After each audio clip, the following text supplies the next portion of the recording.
Can I make its volume higher? No, that's the highest. Let's check my audio.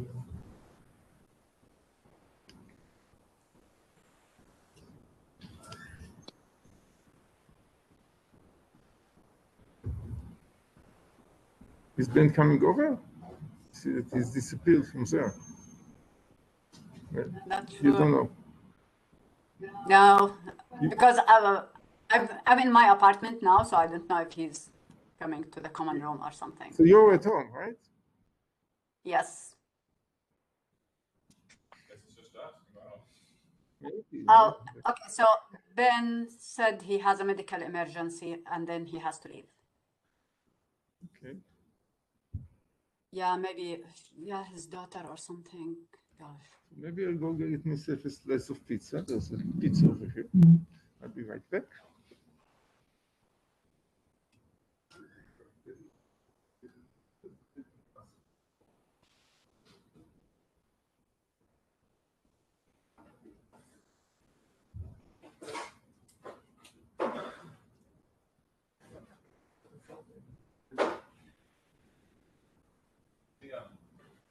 Is the volume all the way up on the?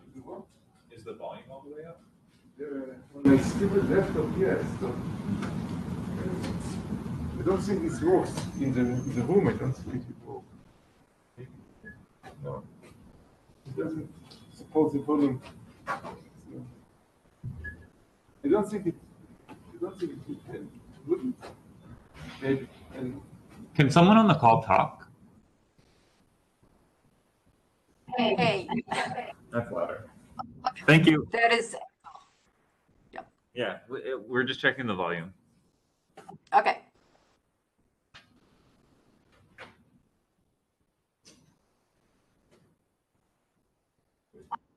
So Mathy, you are at NYU now? No, Kelvin. Okay, where are you now? Right now, I'm well. My position currently is at KU Leuven, so I just started there as an assistant professor. Okay, so then you did your PhD at NYU. My postdoc. So I did my PhD at KU Leuven, then did a postdoc at NYU, and now I'm back to Belgium. Which campus of NYU? Because I didn't remember I've seen you there. Yeah, exactly. I wanted to clarify it. It's the Abu Dhabi campus. I see. Okay. So, yeah, I'm Gada, by the way. I did my PhD at Columbia, but we had tons of work with NYU for this case. Like, I know most of the people there.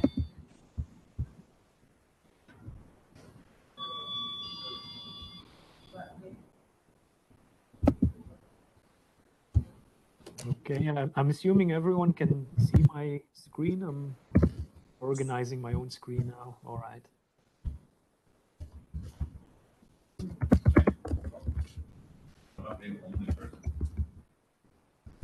But yeah, so this work was done while I was at NYU, but it now also has the logo of Leuven because yeah, I'm there now.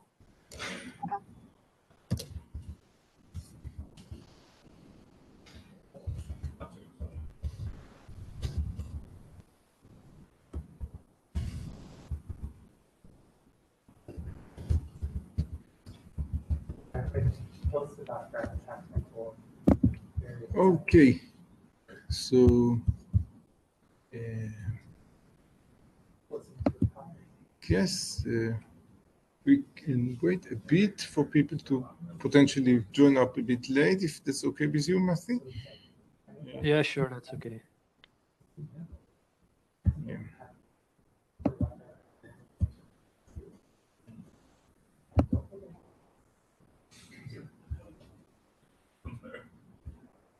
I think it's one of those things like that.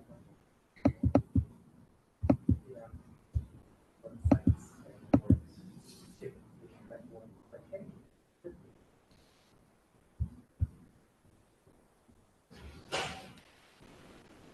How are you? Fine, are you? I'm you. Those pizzas, if you want. No, I don't know. Oh, yeah. But I might take some if there's leftovers. There will absolutely be upwards. I promise you. So, even with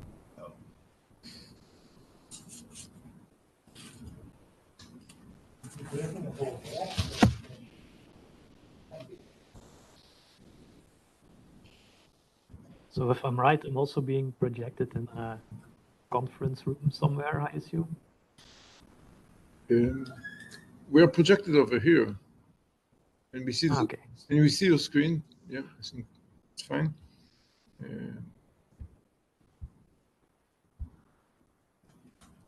I wonder if there is.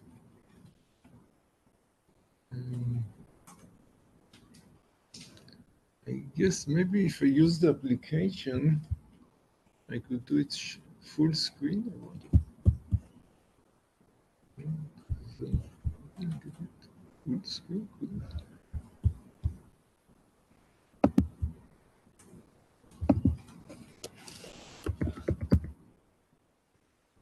Let's see.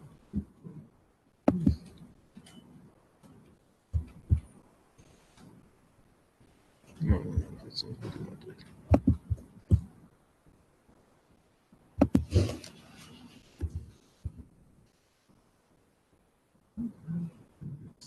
Fine. That's okay. This is search.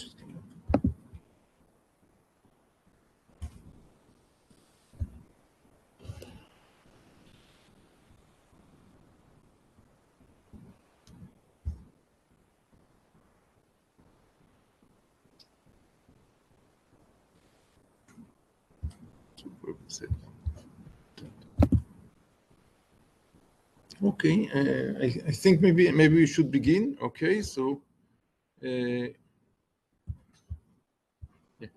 Okay, so I'm happy to welcome here to have Mathy, who has agreed kindly to give this remote talk about. I think it's a very interesting subject of FragAttacks, breaking Wi-Fi through frame aggregation and fragmentation. And Mathy, please begin. Thank you. Okay, thank you for the introduction, and thank you everyone for attending the talk. So I'm Mathy Vanhoef. I just recently started as an assistant professor at KU Leuven in Belgium. And before that, I did a postdoc at New York University on their campus at Abu Dhabi, and I got my PhD at KU Leuven University as well. So today I'll be talking about some one of my latest Wi-Fi research. You may have heard about it already. And if you have any questions during the talk, feel free to simply interrupt me. I like it if things are interactive. You can either type something in the chat. I have it open as well, and hopefully we'll be able to see it, or you can just interrupt me directly. So with that, let's start with the talk. And I first want to give a quick background on Wi-Fi security. And if we look at the history of Wi-Fi security, we see that initially we had web, which was basically absolutely horrible. It was already broken. You could easily get the password of the network. Quickly after that, we got Wi-Fi protected access, so WPA and WPA2. Unfortunately, these two protocols were vulnerable to offline dictionary attacks. Later on, they were also shown vulnerable to key reinstallation attacks, and the follow-up of the key reinstallation attack, the Kraken attack as well.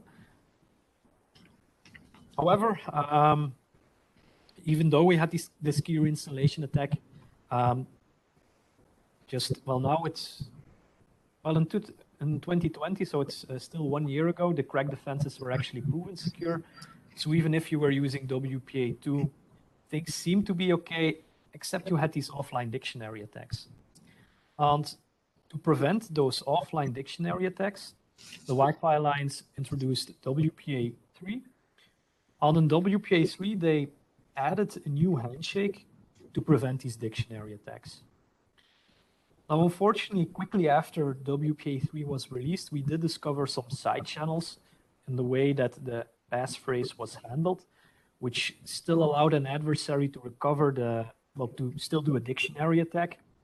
But fortunately, WPA3 standard has meanwhile been updated to defend against these side channel leaks. And one thing I want to highlight is that if we look at WPA 1, 2, and 3, they're actually quite similar once the user has connected. So the encryption that is used to protect data frames is practically identical between WPA 2 and 3. And that also means that the attacks that I'm going to discuss today will be applicable against both WPA2 and WPA3. And I also want to mention that lately 2 extra Wi-Fi defenses were standardized as well, which is operating channel validation and beacon protection. These are not yet deployed in practice. They are now part of the Wi-Fi standard. But yeah, in practice, they're not deployed, so they will have no impact on our attacks. But in case they would have been adopted, they would make our attacks harder, but they would still be possible. So if you look back at this, we actually see that lately there's been quite some advancements in Wi-Fi security. I mean, we have WPA3, we have here beacon protection and operating channel validation. The Wi-Fi Alliance is now reacting quite well towards security issues. Unfortunately, despite all this progress, we discovered some major, we discovered new flaws that are still applicable to both WPA2 and WPA3 as well. And these fall in 2 broad categories. So on one hand, we discovered some design flaws, and we also discovered related implementation flaws. And I'll first focus on the design flaws, and in particular on what I call the aggregation attack. Now, to explain this attack, I first need to briefly cover how frames are aggregated in Wi-Fi. And yeah, the basic idea here is fairly simple. If you send multiple small packets over Wi-Fi, that causes a lot of overhead because they need to be individually acknowledged. They all have their own header. There needs to be some space between packets. So if you have small packets, it's much better to combine them all into one physical layer packet. The question is then, okay, how can the receiver recognize whether a frame contains just a single packet or whether it contains multiple packets? The answer is quite simple. We add a flag to the plain text Wi-Fi header that will denote whether this encrypted and authenticated data of the packet, whether this encrypted data contains just a single network packet, or if this flag is true, then that means that this encrypted portion of the packet contains multiple aggregated network packets. And you can see here, these aggregated network packets first start with some metadata, then the length of the first packet, and the metadata of the second packet, the length of the second packet, and so on. Now, what's the problem here? Well, the problem with this design is that this flag here is not authenticated. This means that an adversary can take a legitimate frame here, an encrypted frame, and it can flip the value of this flag. And as a result, the encrypted payload, once it is decrypted, will then be parsed in the wrong manner. Because we'll, for example, be parsing one network packet, and we will be a receiver might try to parse that as if it were an aggregation of network packets. Now, at first sight, it seems that this might be hard to abuse because generally, if you take any arbitrary Wi-Fi packet and you flip the flag from false to true, this metadata has a high chance of being invalid, and the packet would simply be dropped. However, under the right scenario, this can be exploited. And I'll first explain under which scenario this can be abused. So we assume the following scenario. We have a victim client here on the left that is connecting to the access point on the right. And we're assuming that we have an adversary that is able to modify frames that are sent between these devices. Now, this adversary will not be able to break the encryption, but it can block encrypted frames from arriving, or it can try to modify encrypted frames. So you basically have a machine in the middle position here. And what we assume that the victim will do is that we somehow trick the victim, so we social engineer the victim into connecting to the server of the adversary. So for instance, we're now tricking the client to set up a connection with the server of the adversary. And how can this be done in practice? Well, we can send an email that embeds an image that is hosted on our website, or we can send a WhatsApp message to our victim. And generally, these messaging applications will show a preview of the website that someone sent. And to get this preview, the client will then create a connection with this website. And if this website belongs to the adversary, that means that the client device will essentially establish a connection with the server of the adversary. Now, what do we do with this connection? In this case, this TCP/IP connection. Well, the adversary will send a special IPv4 packet over this connection to the victim. And here, the router, well, eventually this IPv4 packet will be received by the legitimate access point of the network. The legitimate access point will recognize, oh, this IPv4 packet belongs to this connection of the client. So the access point will try to send it, well, the access point will encrypt it at the Wi-Fi layer.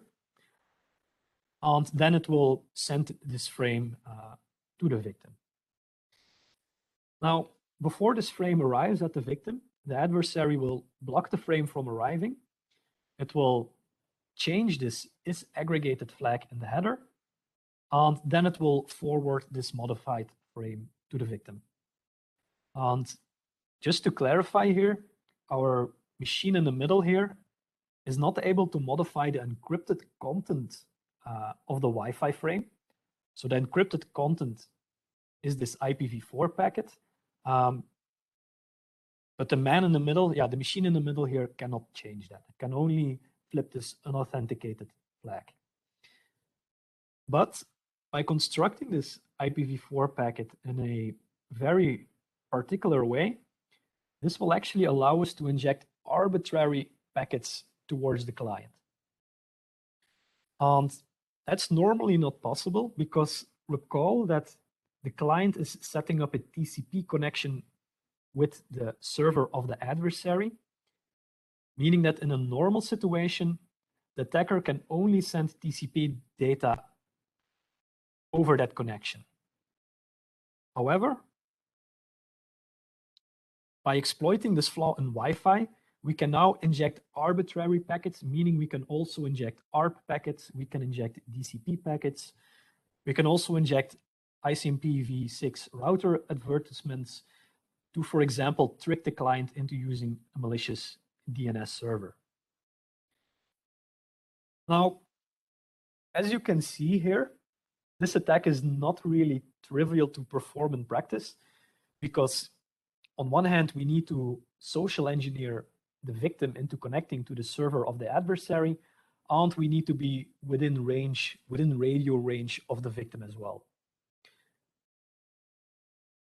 On the other hand, if we compare this attack to well-known attacks against SSL and TLS, like the Beast and Heist attack against TLS, then this attack is actually a bit easier from the perspective that in our attack here, we do not need to execute malicious JavaScript code on the victim. While for these advanced and well-known attacks against TLS, those attacks required that the adversary is able to trick the user into executing malicious JavaScript code. So my takeaway message here is that although this attack looks complicated, some of these conditions, some of these preconditions are a bit easier than the ones to well-known attacks against TLS. Another important remark here is that by relying on implementation flaws of some home routers, so some home routers have a bug, and this allows us to perform the attack without social engineering. And just a high-level explanation here is that instead of having to trick the victim to set up connection with the server of the adversary, against these vulnerable home routers, we can simply inject a special handshake frame, and that will be forwarded by the vulnerable router as an encrypted Wi-Fi frame to the victim. And basically, instead of having to send a special IPv4 packet, we can now carry out the attack by sending a special handshake frame. And this bug was present in 2 out of 4 home routers that we tested. And in that case, you would be able to perform this attack without user interaction. In other words, if you have a network where you have such a vulnerable router, then you can inject arbitrary packets into the protected Wi-Fi network by simply being within range of the victim. Now, if there are any questions at this point, feel free to interrupt me and to ask directly, or you can type your question into chat as well. If not, I'm going to now show a nice demo that we made that shows the attack against the macOS device. Yes, go ahead. Maybe you can just explain about the ICMP version 6 part of the attack. Yes. So the impact of the attack is that we're able to inject any network layer packet into the Wi-Fi network of the victim. So we can inject ARP, DHCP, and so on. And as a nice example to illustrate what an adversary can do with this injection capability is that if the victim, well, if the device of the victim supports IPv6, then we can send an ICMP v6 router advertisement. And this is, well, I may be simplifying a little bit, but this is in a sense the replacement of DHCP in IPv6 networks. So the router advertisement will basically contain the IP range that is used in the local network. And more importantly, this router advertisement can also advertise the DNS server that clients can use.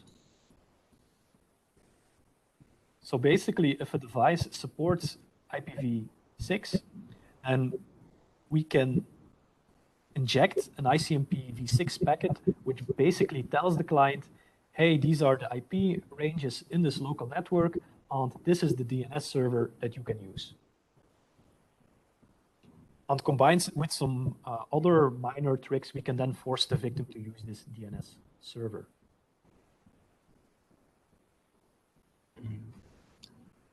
So I hope that clarifies the question a little bit. Yes, excellent. There was also a question on the chat, if you may want to answer. Yes. So I see the question, can you explain how the attack is related to the aggregated flag? So, well, let's explain it as follows. If there wouldn't be this vulnerability here at the Wi-Fi layer that we are able to flip this flag, then we would not be able to inject ICMP v6 messages, for example. Why is that? Well, because here the victim is establishing a TCP connection. And by default, we can only send TCP data over that connection. But by sending a specially crafted IPv4 packet, and in combination with that, flipping this flag here, we can then inject arbitrary packets and not just not just TCP data. So here it's absolutely essential that the adversary is able to change this flag, and yeah, this flag is not authenticated, meaning the receiver won't notice that this flag got changed. And if I'm right, I'll explain in a bit more detail in a slide later how exactly this IPv4 packet is constructed, and that should also further clarify that question.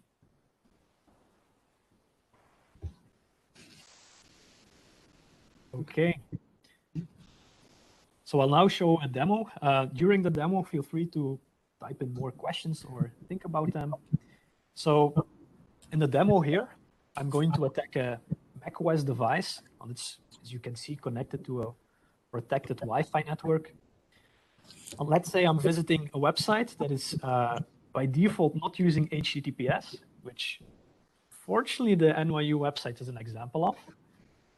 Now the login website does use HTTPS, but yeah, if you just type NYU, it doesn't. And here I'm basically now initializing the attack. So this is my server that will be listening for incoming TCP connections, setting up my malicious DNS server, and yeah, I'm also capturing some traffic, so we'll be able to see what happens. This is the Wi-Fi attacker. So this is the machine in the middle, and here I'm basically saying we're going to target this macOS device. And the first thing that our tool will do is it will basically establish this machine in the middle position. Now you don't need to know exactly how this works at the Wi-Fi level, just accept that we are now able to block encrypted packets and try to modify them. So now is the social engineering aspect. I send an email to the victim, and this email unfortunately includes an image that, as you can see, is hosted on the server of the adversary. And that means the client automatically connected to my server, as you can see here, to the server of the attacker. And here we're constructing a special IPv4 packet that, as you can see, contains this ICMP v6 packet that we want to inject. And we detect this packet now at the Wi-Fi attacker as well. We flipped this aggregated flag, which is also called the AMSDU flag. And yeah, we're exploiting the vulnerability here. And as a result, the victim will now use our malicious DNS server. And here you can see this is the malicious packet that we managed to inject. And here I'm basically telling the victim, hey, start using my DNS server now. And as a result, when the victim now visits the website of NYU, it's in fact seeing a malicious copy. Now, as a user, you don't immediately notice this. There is a warning here that it's not secure, but yeah, we're assuming that the victim ignores this. So if the victim now logs in, it's actually sending the data to our server. Because again, yeah, we're using a malicious DNS server. This malicious DNS server redirected to a malicious copy of the website, and you can then intercept what the victim is doing. So I hope you enjoyed that demo. And unfortunately, we found that nearly all major operating systems are affected. And that's because this aggregation functionality is basically a requirement of the 11n standard. So it's only some rare devices, in practice only NetBSD and some IoT devices are not affected because they don't support frame aggregation. Now there's one part I have not covered yet, and that is how this special IPv4 packet is constructed. And basically the way we construct the special IPv4 packet is in the following way. So we first give this a normal IPv4 header. We then give it a special value for the IP identification field. And then for the TCP header itself, we need to use the correct port, and we also need to use the correct IP address. So we have no control in practice over the remaining fields. And finally, in the TCP data, we're going to put the frame that we want to inject to the victim. So here in the data field, in practice, for example, we will have this ICMP v6 router advertisement. And this is the IPv4 packet that our malicious server will send to the victim. And once this IPv4 packet reaches the legitimate access point, then the access point will encrypt it at the Wi-Fi layer. And the way this works is that the Wi-Fi layer will first add this RFC 1042 header. Details of that are not important, but that's what happens behind the scene. We'll not set the aggregated flag because we're assuming that this IPv4 packet is transported in a normal Wi-Fi frame. But before this Wi-Fi frame now arrives at the victim, and we call here that all this data shown here is encrypted at the Wi-Fi layer, so our Wi-Fi attacker cannot modify this. But the Wi-Fi attacker can flip this flag, so it will flip the flag from false to true. And as a result, the victim will now think that this is an aggregated frame. In particular, the victim will think that these first bytes represent the metadata of the first packet. But this metadata will be invalid, so it will ignore the first packet. But this is through luck. The length of this first packet now corresponds exactly to the value of the IP identification field. And we have full control over the values we can put here. We can put any value we want there. In particular, we can put a value here so that the second packet will start exactly at the start of the TCP data. So this means that the second packet now corresponds to data that we fully control as an adversary. Or to summarize that, if we control the IP identification field and if we can control part of the TCP data, we can use this flaw to inject arbitrary packets towards the adversary. So if there are questions, feel free to ask. I'll see a first question in chat. So the question is, so the metadata and length that is ignored is not authenticated. So actually, at the Wi-Fi layer, the bytes that are all sent here, they are authenticated. In other words, so we have our attacker here has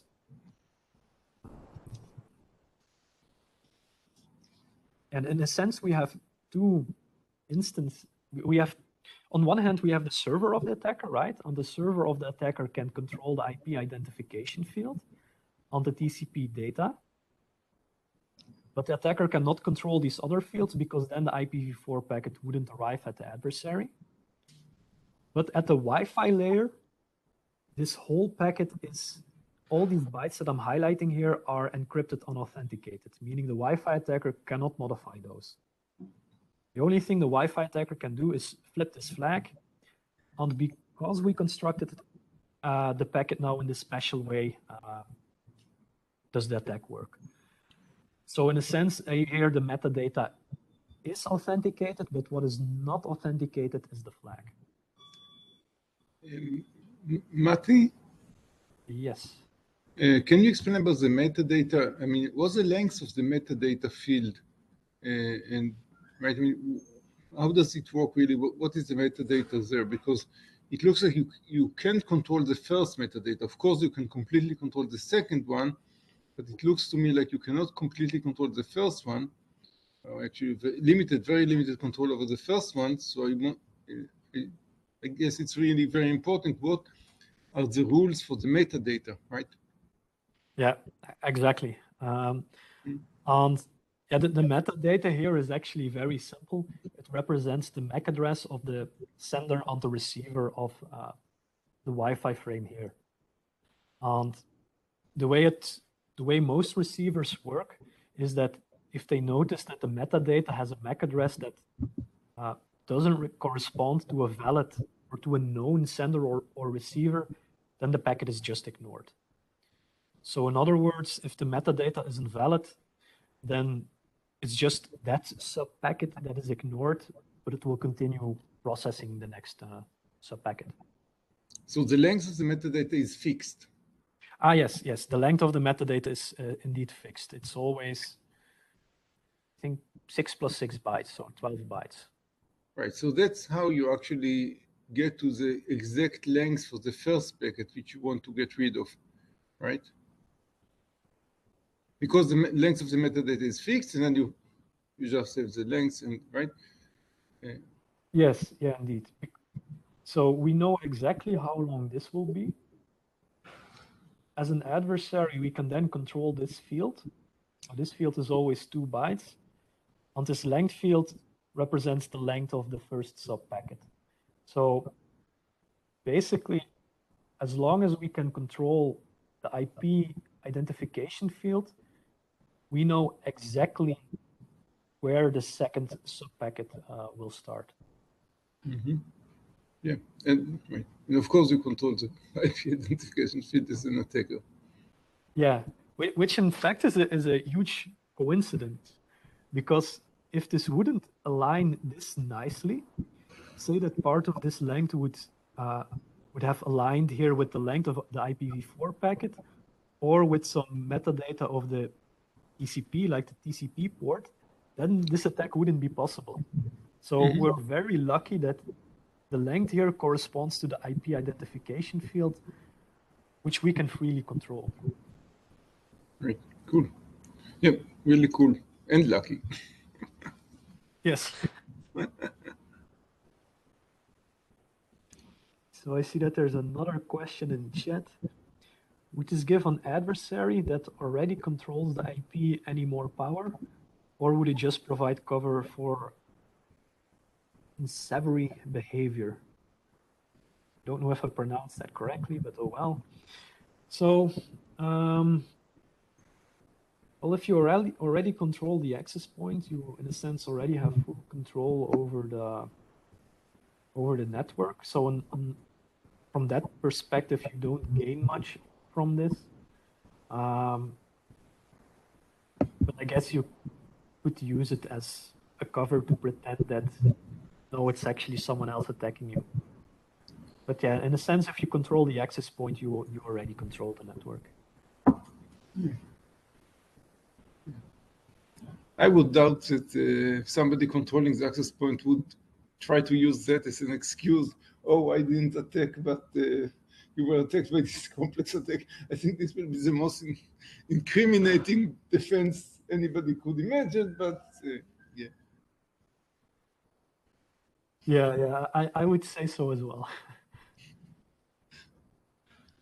Yeah, I'm thinking like in an enterprise, right? Like it could be one bad actor doing this instead of manipulating like a specific access point, right? If there was like a targeted attack, right? Yeah. So like I'm trying to think of like when would this be used? Oh, this could be used for, okay, so why don't we, I let Mathy answer that. That's a simple, great question. Mathy, instead of me answering, I would let you answer. You know, can you give some examples of potential scenarios where this could be deployed? Yeah. So I think that corresponds to listing the preconditions of the attack. So on one hand, I don't think this will ever be abused in, say, a mass attack. It's only something that you can use in targeted attacks.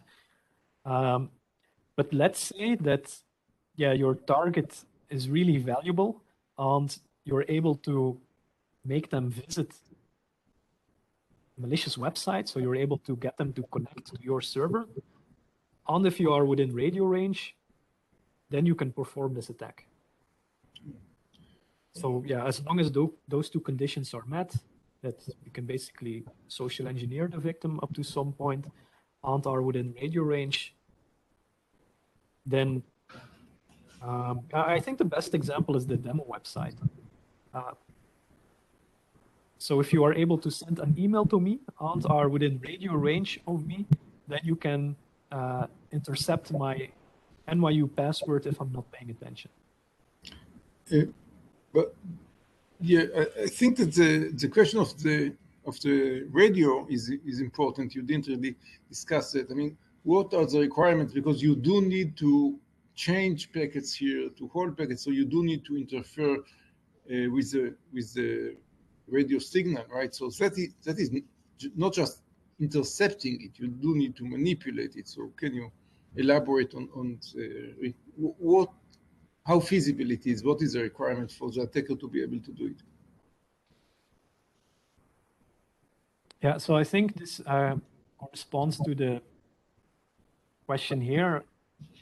So if I'm right, you want to know how hard or how difficult it is for the adversary here to establish this machine in the middle position.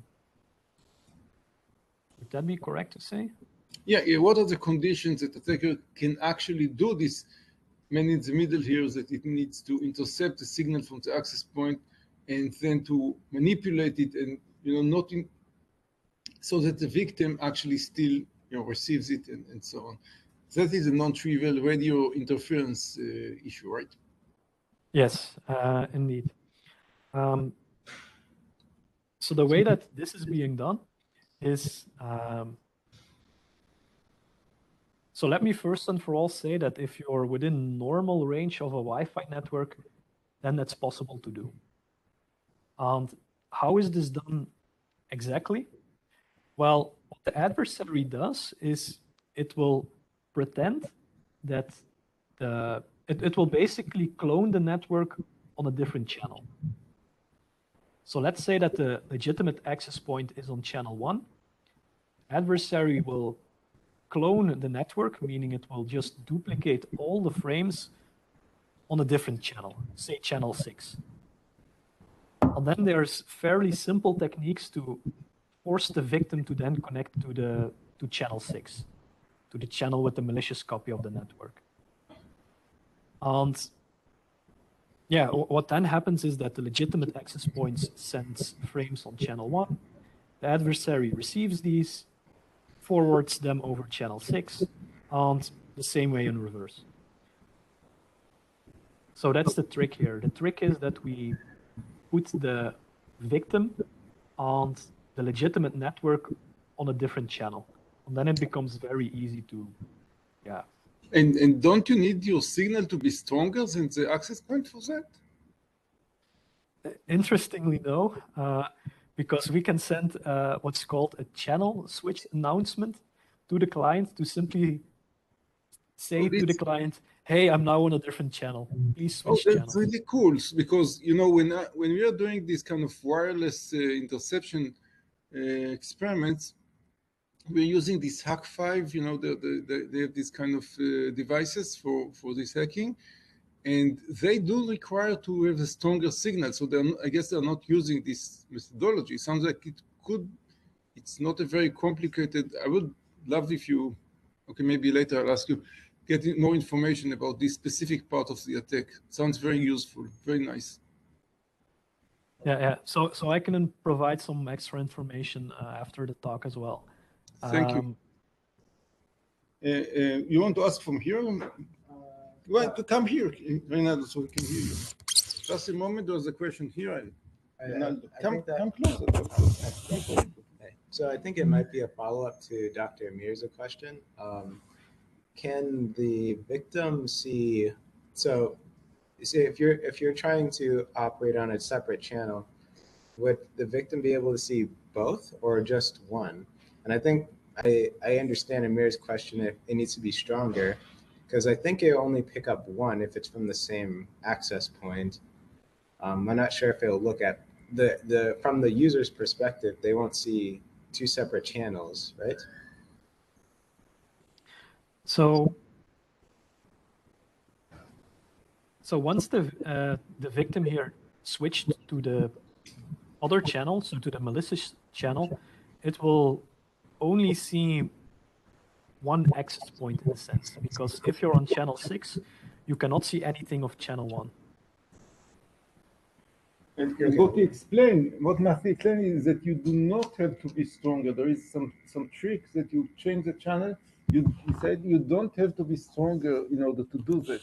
So that's not the usual technique that I'm familiar with, of being that requires you to be stronger to impersonate the Wi-Fi. So tell me, maybe there's I think there's a preference in channels actually. I think he said that you can spoof some message that tells the client to switch channel, right? That's essentially what you said. Yeah, I think that's really cool. Okay. Yeah, indeed. Because basically with these old Wi-Fi attacks that are really against open networks mainly. So this is mainly a technique to perform older Wi-Fi attacks, I would say. Then it used to be, okay, set up an access point with a much stronger signal, and then the victim will prefer that stronger signal. And if you want, you can do the same thing here. It would still work as well by sending a stronger signal on a different channel. Then I think most clients will prefer the channel with a stronger signal. But yeah, there's an easier way to make a client change channels, which is basically you can just spoof a frame that says, hey, I'm the access point. I'm now switching to a different channel. And that frame does not have authentication, so you can just spoof it even against encrypted networks.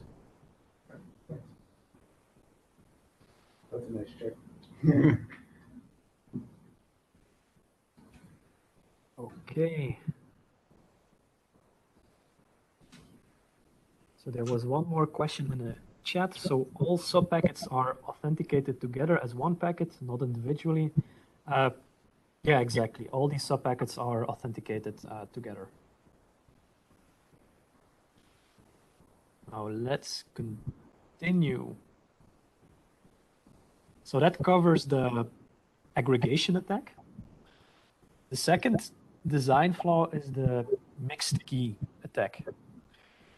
And here I again need to give some background on how Wi-Fi works.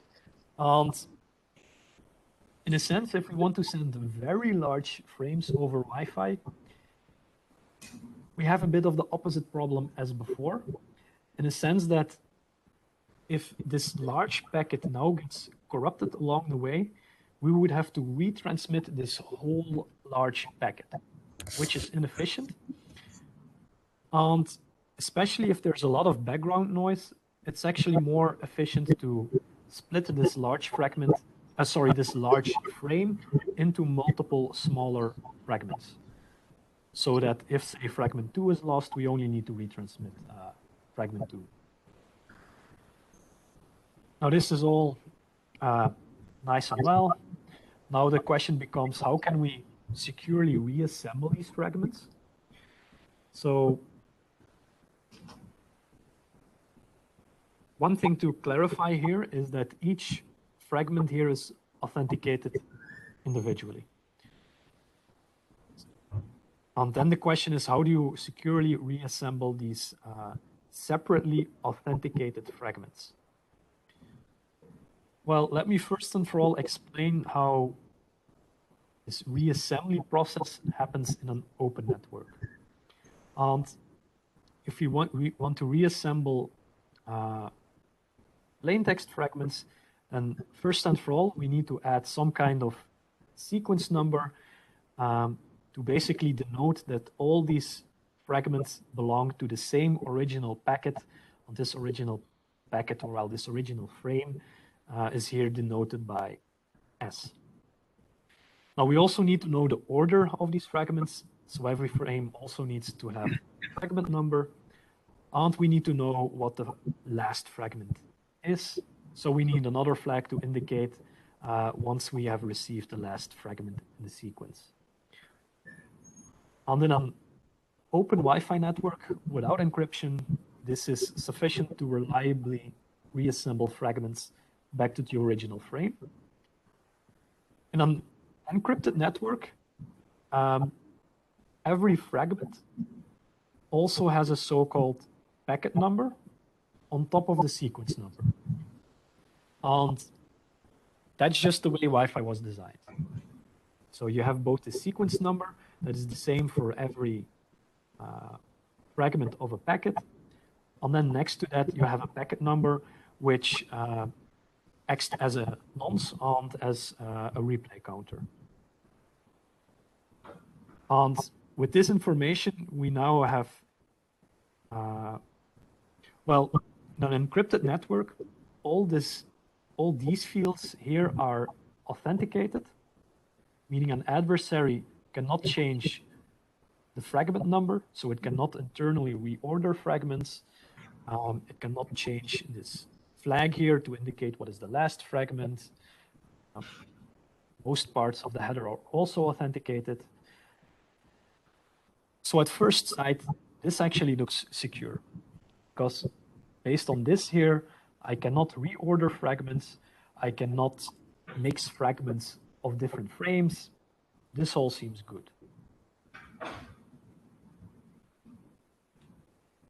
And yeah, of course, here this replay counter, if you see a replay counter again, you will drop that packet. So also that's actually important clarification here. These packet numbers here, so n, n plus 1, n plus 2, they need to be consecutive. Mm-hmm. So what's not allowed is that fragment 1 has packet number n, and then fragment number 2 has, say, packet number n plus 6. That's not allowed. This needs to increment by exactly 1, or the reassembly process is aborted. So yeah, at first sight, this seems okay. Unfortunately, if we combine this feature with session key renewal, then things go wrong. And yeah, key renewal is basically a feature of Wi-Fi networks that the handshake can be executed again every hour, or sometimes the key is also updated when you roam from one access point to another. The thing is, during this rekey, on one hand, yeah, you're negotiating a new session key, but the packet numbers also will restart from 0. Mm. And it turns out that this is something that we can abuse to mix the fragments that were encrypted under different keys. Now, let me just illustrate this at a high level. So I'm not going to discuss all the technical details of the attack, because those really are quite technical. So let's just look at a high level. We assume that we have a client here that is connected to the access point, and we are using this multi-channel machine in the middle position. And yeah, at one point we assume that the victim here will send a large Wi-Fi frame. We're assuming that this frame is split into 2 Wi-Fi fragments. So fragment 0 and fragment 1. Both these fragments are encrypted using the key K. And here what we do, as an adversary, we are blocking the second fragment from arriving, and we're only forwarding the first fragment.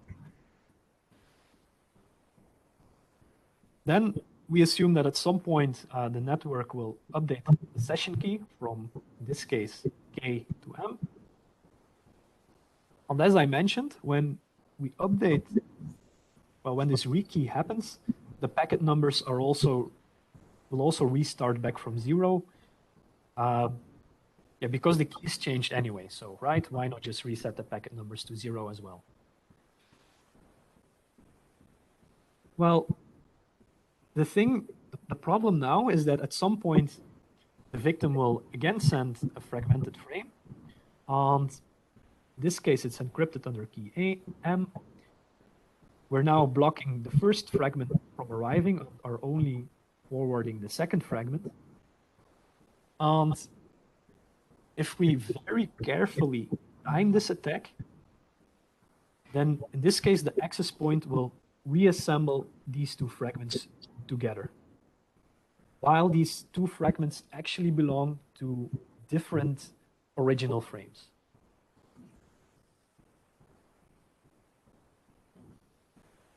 And that's because, for example, this fragment here might have had a replay counter of value n, but yeah, this got reset back to 0 here during the rekey. And if we time it very correctly, then fragment 1 here may have a replay counter value of n+1, which means here the access point will try to reassemble these two fragments. It will see, okay, this has replay counter n, this has n+1, that all looks good. And it doesn't notice that these two fragments were actually protected using different keys. So this is a bit of a, in practice, this attack is very hard to execute, but in theory it's possible. And the impact is that you can mix the fragments of different frames, and in practice you can abuse this to try to exfiltrate data that someone is sending. As I mentioned, so one quick thing I want to say, and then please interrupt me. Mathy, Yes. So about applications of this attack, right? So I assume you did, of course, experiment with this attack. You did implement it, right? But about application of this attack, so shouldn't you be able, for example, to do DNS poisoning with this attack? Unfortunately not, because, well,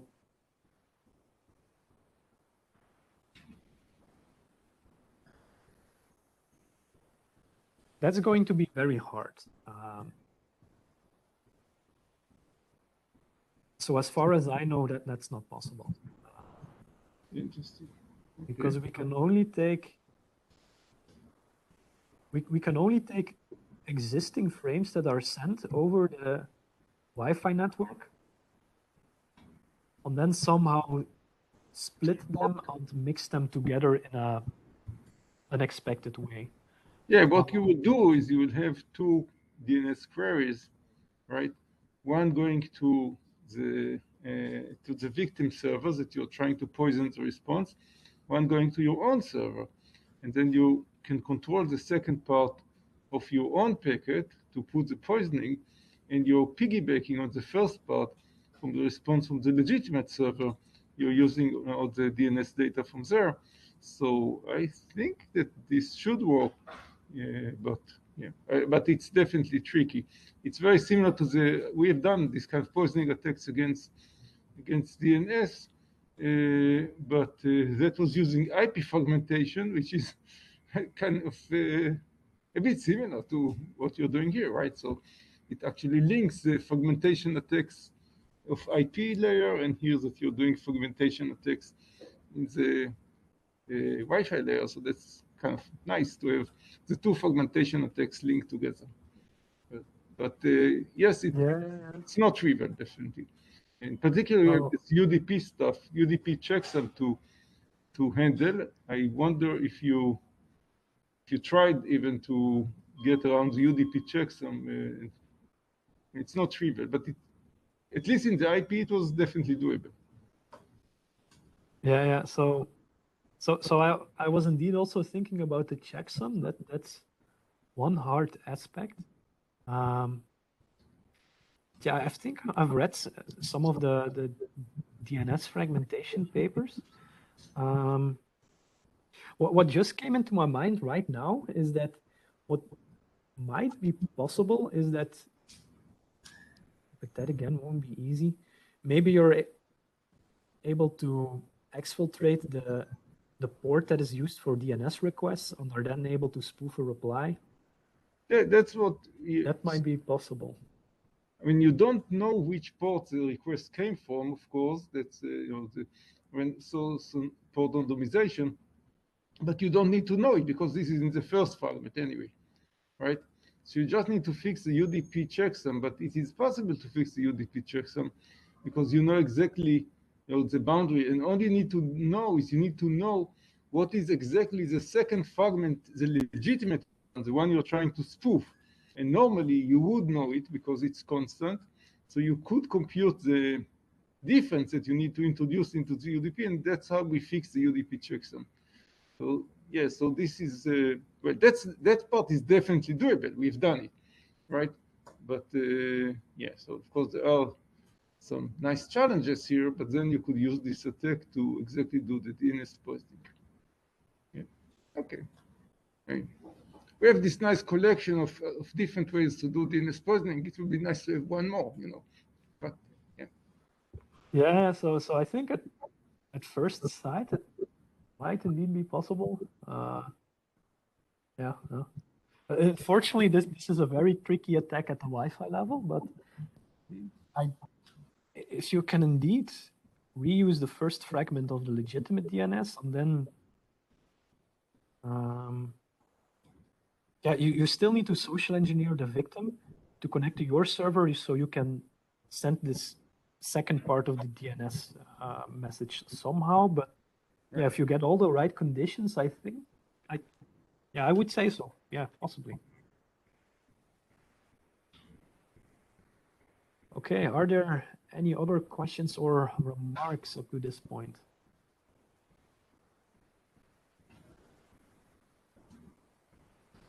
So not yet. So to basically summarize this attack, so we're able to mix the content of two frames. And yeah, in the paper, to give a practical example, I exploited this to exfiltrate some data. And this attack is then possible if a device sends fragmented frames, which in practice seems rare unless Wi-Fi 6 is used. You have to social engineer the victim to connect to the server of the attacker so that we control the content of at least one of the packets. And the network has to periodically refresh the session key, which basically means that fulfilling all these requirements at the same time is pretty hard. There is one very important remark. There's an extremely common implementation flaw that means that we don't need to rely on the network refreshing the session key. And this implementation flaw is basically that a receiver will not check whether these replay counters are consecutive. And yeah, here I'm showing an example how data can be exfiltrated. So here we basically assume that we have our first frame that is sent to the adversary. So we social engineer the victim to get an image from our server. Then we have a frame here sent over plain text HTTP that contains some login information. And then it's possible, yeah, to mix the content of these two frames, which basically would mean that the login data would be sent to the attacker. The interesting part about this attack, which may be good to highlight, is that here it doesn't really matter what the resulting TCP checksum is, because the TCP checksum is only checked by the adversary. And in this case, we are the adversary, so we don't care about the checksum. This data will arrive at our server, and by then we know the information. If the checksum is wrong, it will be forwarded over the internet. I think I missed it, but how do you manage to get the attacker in the middle here from the start? It seems so. Like this. So like okay, from the start, we're able to know the sequence of the fragments. We're able to block the second one, and then in the second time, we're able to block the first one, and then we're able to insert data for exfiltration. I'm not sure how that's possible. And I mean, so like, I think I'm missing some assumptions here. Yeah, here I also just focused on the core level, the core aspects of the attack. So what I didn't explain is that here the adversary will establish this multi-channel machine in the middle position, exactly like in the previous attack. So here we can again clone the access point on a different channel, trick the victim to connect to this different channel, and then forward frames between the channel. So that's how we're able to reliably block these frames on surveillance. Okay. All right. Yes. And is sent in plain text, so that is very easy to derive. The packet number is also sent in plain text, so we also know that exactly. The rekey can also be easily detected as well. What is very hard in this attack is that at some point we need to social engineer the victim into sending a frame that we partially control, and timing when this frame is sent, so in this case timing exactly when here this second frame is sent is non-trivial. That's the hard part in practice. Okay. Yeah. Well, if you just assume the victim, for example, visits the website of the attacker, then this part becomes easy. And that's a pretty common assumption, pretty common scenario even. Yeah, I mean, on one hand, if we assume JavaScript code on the victim, we can set up some kind of communication, and then it's easier.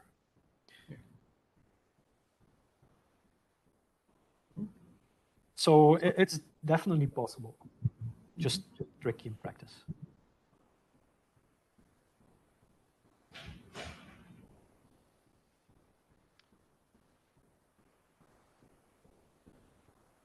Okay, so I hope that this part is clear. So the high-level takeaway here really is that a receiver is not checking whether fragments were, in this case, protected using the same key. That's the core of the issue here.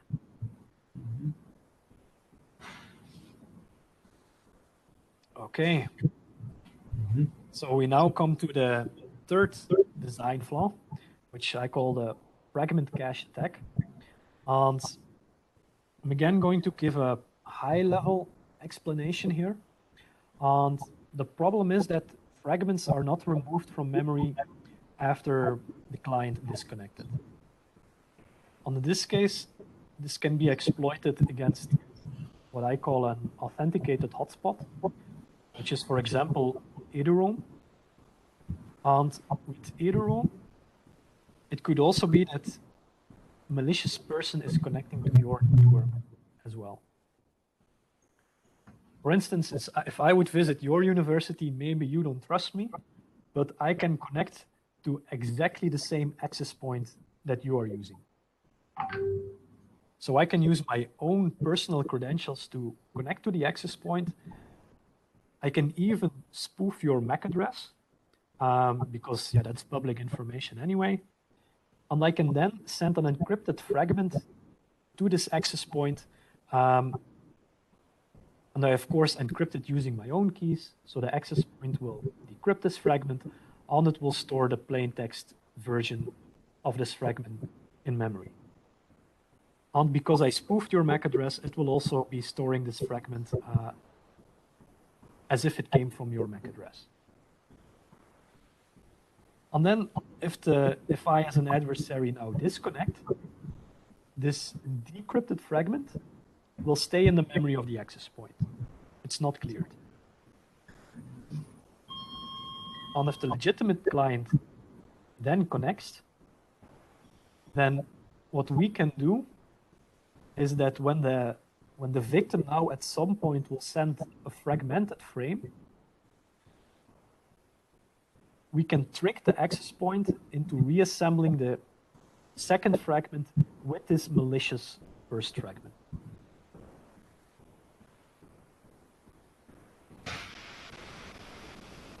So the idea here is that, yeah, we can basically inject an arbitrary fragment into the fragment cache of the access point, and then carefully manipulate the situation so that this injected fragment will at some point be reassembled with a second fragment of the victim. And we can then again abuse that to exfiltrate data. But they have to have the same sequence numbers, no? Don't you need to predict the sequence numbers that the client will use? Yes and no. So we indeed need to know the sequence number. What an attacker can do,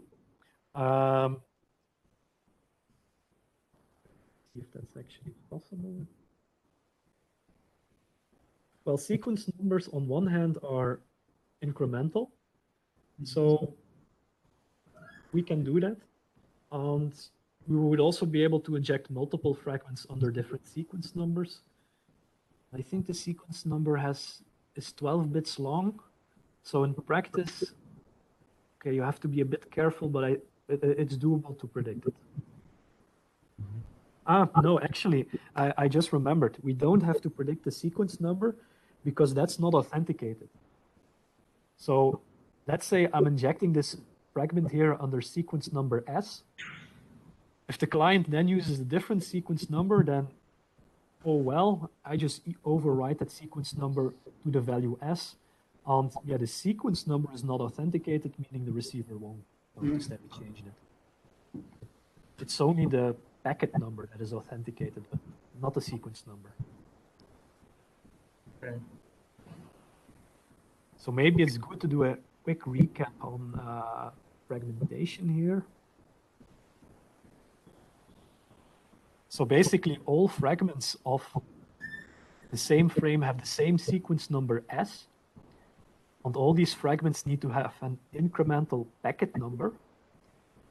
And interestingly, all this data here is authenticated except the sequence number. So we can very easily change it.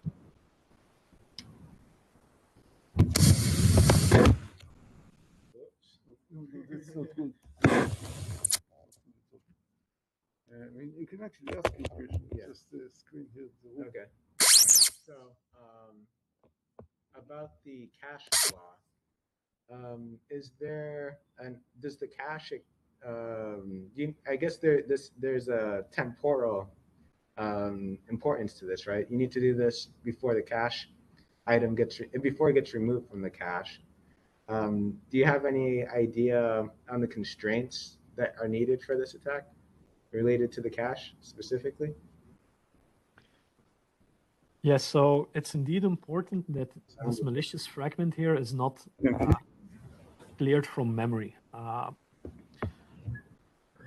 what I found in practice is that... Mathy, okay, I'm assuming you can hear me. Why don't you hear me? Can you hear me? I don't think we hear. No, I can just disconnect from here, I guess. What did we do? Mathy, can you say something? Hello? We lost volume at all. What's going on? Oh, I see what happened. No, it's you. One of us must have. That's okay. I think we should be okay. Yeah, we should be okay now. One of us must have pressed the mute button here. I think so. Can you hear me?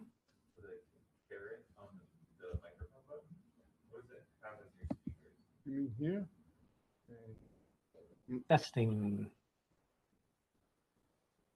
No, we do hear now. Just only local. I don't know why. Speaker should be HDMI. Where is this speaker? HDMI. It's not. Probably is HDMI already.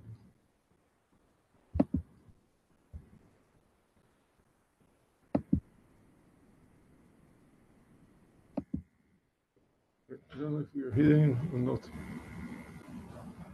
So I still hear you. Great. Yeah. Is it working? Yeah, it's working. It's working. We just, because I was moving the laptop away for Ronaldo to ask the question, so it got disconnected from the HDMI. Now we are all okay. Yes, sorry. Yeah, no problem. So I'm not sure, but I think I'm actually going way over time. So Okay. feel free to interrupt me and say that you have been there long enough. Otherwise, I will continue. So that's up to you. Let me at least, I'll try to go over the other slides a bit faster. Wait, let me recap the question. So the question was about the timing of the fragment cache. And we indeed need to be fast enough to finish the attack in general. For instance, against an access point that is based on Linux, this fragment will stay in memory for just 2 seconds, which means we have to be fast, but it's still doable, just a bit more complicated. And against a lot of routers, we actually found that there's no timeout at all, no. So in practice, yeah, you have a lot of time to perform the attack because this stays in memory almost indefinitely.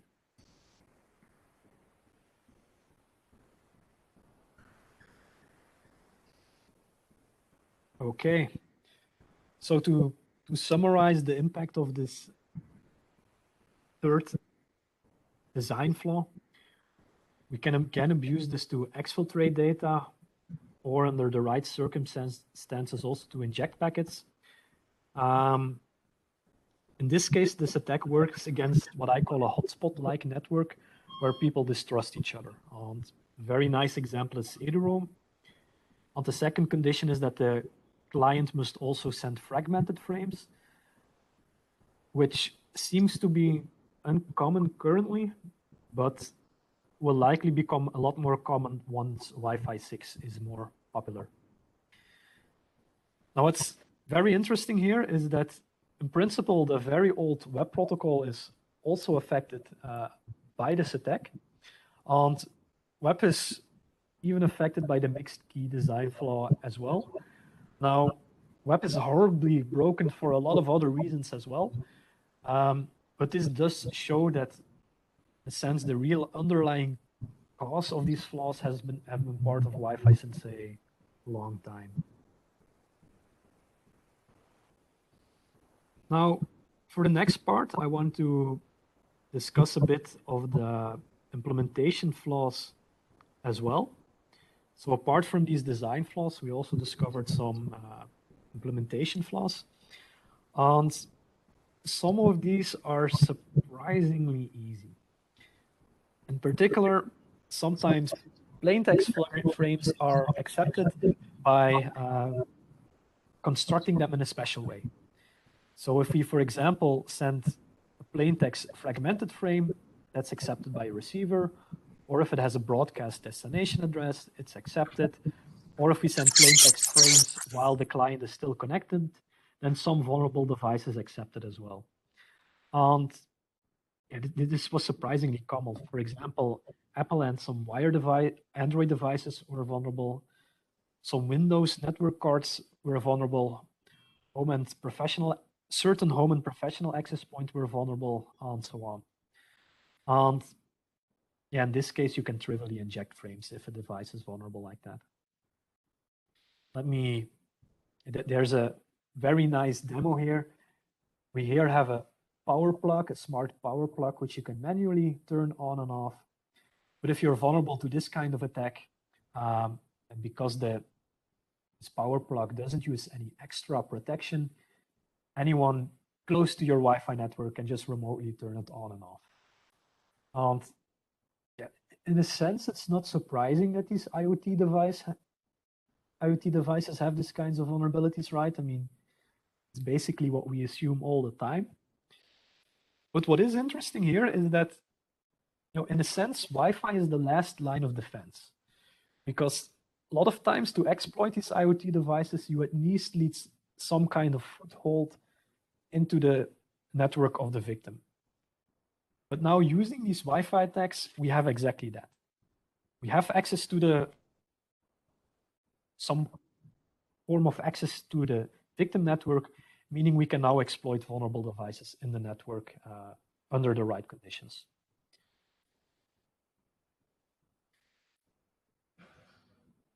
Now let's go to another implementation flaw. The other one that I want to discuss now is the mixed fragments implementation flaw. And this is basically related to something that I said before. Oh no, actually, it's not related. It's a completely different implementation flaw. But what we found is that some devices only require that the first fragment is encrypted and all the next fragments can be sent in plain text. This is, for example, the case against practically all Windows and Linux devices. And with this implementation vulnerability, some of these design flaws become easier to abuse. Now, against certain implementations, we also have the opposite situation, where the first fragments can all be sent in plain text, as long as the last fragment is encrypted. And then it's actually trivial to inject data into the network as long as some device sends fragmented frames, because we can basically put the packet that we want to inject into the first plain text fragments and then just append any encrypted fragment, and that will cause the injection of our packet.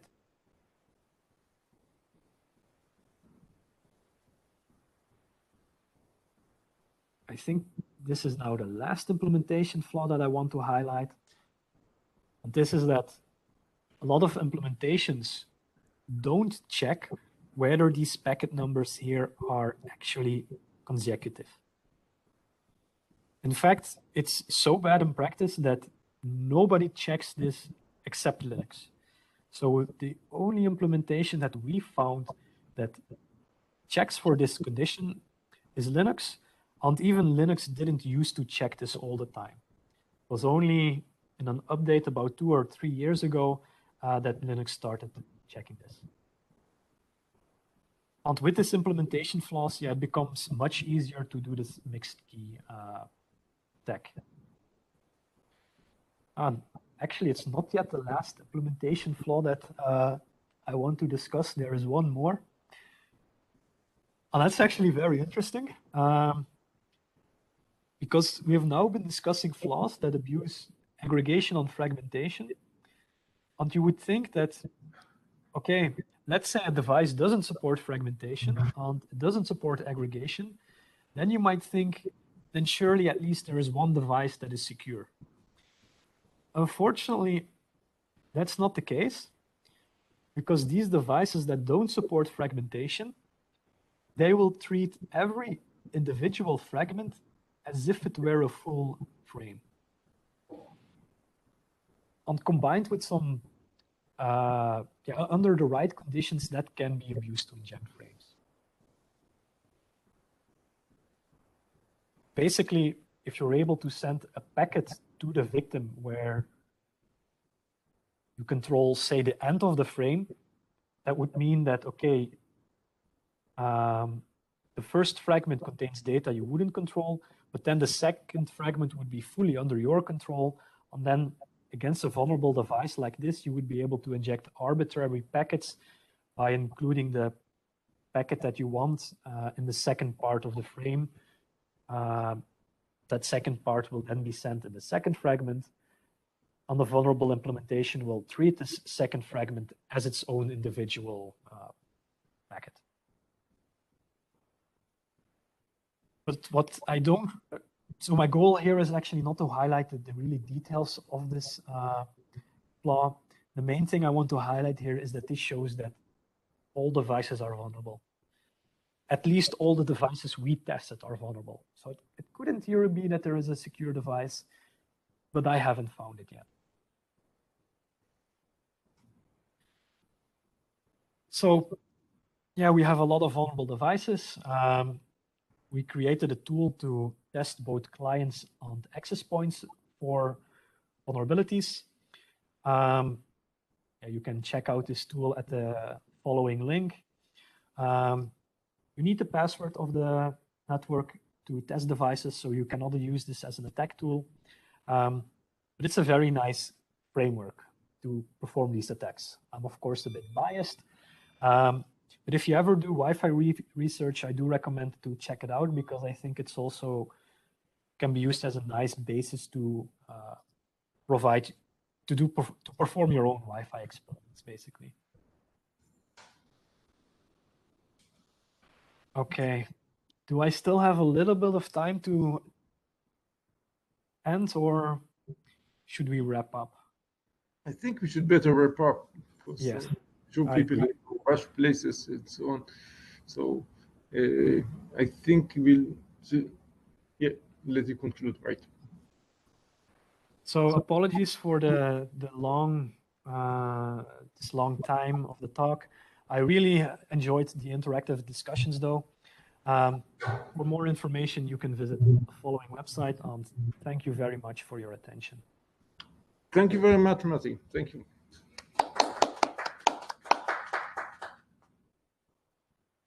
Bye-bye.